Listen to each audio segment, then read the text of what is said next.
চিকেনের সব আইটেম দিয়ে যদি আমার পিৎজাটা হতো তাহলে কত ভালোই না হতো, কিন্তু যা দাম বাবারে। আচ্ছা, আপনারাও কি ঠিক এরকম একটা পিৎজা খেতে চান?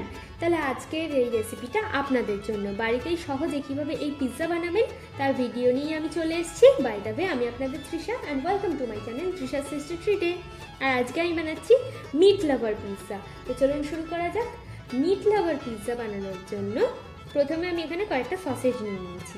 এবার এগুলোকে আমরা কেটে নেব। ঘরোয়া উপকরণ দিয়ে যদি খুব সহজে আপনারা এই সসেজগুলো বাড়িতে বানাতে চান তাহলে এই ভিডিও ডেসক্রিপশন বক্সে আমি লিঙ্ক দিয়ে দেবো, আপনারা গিয়ে চেক করে নেবেন। দেখুন আমাদের সসেজ কাটা হয়ে গেছে।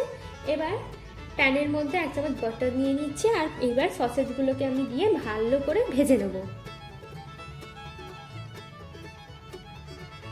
দেখুন আমাদের সসেজ ভাজা হয়ে গেছে। ব্যাটারটাকে আমি তুলে নিয়ে আবার আমি একটা বোল নিয়ে নিচ্ছি, আর তার মধ্যে 100 গ্রাম মতো ছোট করে কেটে রাখা বোনলেস চিকেন দিয়ে তার মধ্যে 1/2 চামচ গোলমরিচের গুঁড়ো, স্বাদ মতো নুন, 1/2 চামচ অরিগানো, 1/2 চামচ মতো চিলি ফ্লেক্স, 1/2 চামচ চিনি দিয়ে দিচ্ছি, 1/2 চামচ আদা বাটা দেবো, 1/2 চামচ মতো রসুন বাটা,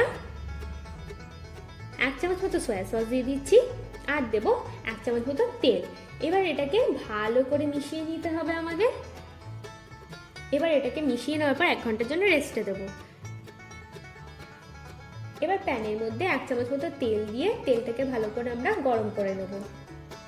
এবার আমি চিকেনটাকেও দিয়ে দিচ্ছি, দিয়ে এবার আমরা ভালো করে এটা ভেজে নিলেই আমাদের অরিগানো চিকেন একদম রেডি। এবার এটাকে আমি বোলের মধ্যে তুলে নেব। এবার আবার আমি একটা বোল নিয়ে তার মধ্যে 2 চামচ মতো টক দই দিয়ে দিচ্ছি।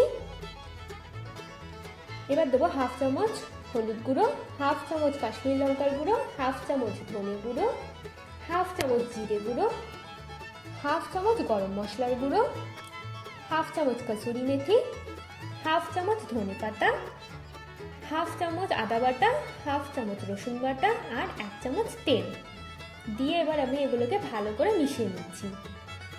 এবার এতে দেবো 100 গ্রাম ছোট টুকরো করে কেটে নেওয়া বোনলেস চিকেন, আর এটাকেও ভালো করে মিশিয়ে আমরা অন্তত 1 ঘন্টার জন্য রেস্টে দেবো।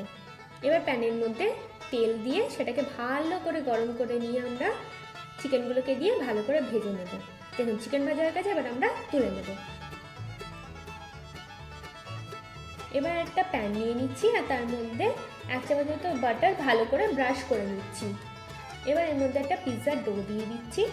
এটাকে পিৎজার শেপে আমরা এবার করে নেবো। আপনারাও যদি ইস্ট ছাড়া বাড়িতে পিৎজার ডো বানাতে চান তাহলে এই ভিডিও ডেসক্রিপশন বক্সে আমি লিঙ্ক দিয়ে দেবো, আপনারা গিয়ে চেক করে নেবেন। এবার একটা কাঁটা চামচের সাহায্যে আমরা পিৎজা বেসটাকে ভালো করে ফুটো করে নেবো। এটা কিন্তু করতেই হবে, নাহলে আমাদের পিৎজা বেসটা লুচির মতো ফুলে যাবে। এবার এর মধ্যে আমি 2 চামচ মতো পিৎজা সস দিয়ে দিচ্ছি। আপনারাও যদি ঘরোয়া উপকরণ দিয়ে আমার মতো খুব সহজে পিৎজা সস বাড়িতে বানাতে চান তাহলে এই ভিডিও ডেসক্রিপশন বক্সে আমি এটারও লিঙ্ক দিয়ে দেবো, আপনারা গিয়ে চেক করে নেবেন। এবার আমি এর মধ্যে চিজ অ্যাড করব। আচ্ছা, আমি এখানে মজারেলা চিজের ব্যবহার করেছি, আপনারা কিন্তু আপনাদের পছন্দ মতো চিজের ব্যবহার করবেন, কোনো অসুবিধা নেই। এবার আমি প্রথমে চিকেন টিক্কাটাকে দিয়ে দিচ্ছি। এবার আমি চিকেন সসেজগুলো সাজিয়ে দেবো। এরপর আমি অরিগানো চিকেনটাকেও সুন্দর করে সাজিয়ে দেবো। এবার আমি কিছু সবজি দিয়ে দিচ্ছি। প্রথমে দেবো ইয়েলো বেল পেপার, তারপরে দেবো রেড বেল পেপার, এবার আমি গ্রিন বেল পেপারও দিয়ে দিয়েছি। এবার আমি পেঁয়াজ দিয়ে দেবো। এবার আমি এর উপর দিয়ে সেদ্ধ করা সুইট কর্ন দিয়ে দেবো, আর দিয়ে দেবো ব্ল্যাক অলিভ। এটা অপশনাল, আপনাদের কাছে যদি থাকে তাহলে ইউজ করবেন, নাহলে করতে হবে না। এবার আমি এর মধ্যে আর একটু চিজ দিয়ে দেবো। এবার আমি এর মধ্যে অরিগানো দিয়ে দিচ্ছি, আর দিয়ে দেবো চিলি ফ্লেক্স। এবার বলে রাখি, যদি আপনারা গ্যাসে এটাকে করতে চান তাহলে গ্যাসটাকে অন করে তারপরে কড়াই বসিয়ে এরকম একটা স্ট্যান্ড বসিয়ে পিৎজা প্যানটাকে রেখে 5 minute high flame, 10 minute low ফ্লেমে রাখলেই কিন্তু আপনাদের পিৎজা একদম রেডি। আর যদি আপনারা মাইক্রোওভেনে করতে চান তাহলে 180 ডিগ্রি সেলসিয়াসে 10 মিনিট রাখলেই কিন্তু মিট লাভার পিৎজা একদম রেডি। কমেন্টে জানাবেন আপনাদের কেমন লাগলো খেতে। আর আমার ভিডিওটি যদি আপনাদের ভালো লেগে থাকে তাহলে প্লিজ একটি লাইক করবেন, প্রচুর শেয়ার করবেন, আর এরকম আরও ভিডিও পেতে আমার চ্যানেলটিকে সাবস্ক্রাইব করবেন। টাটা।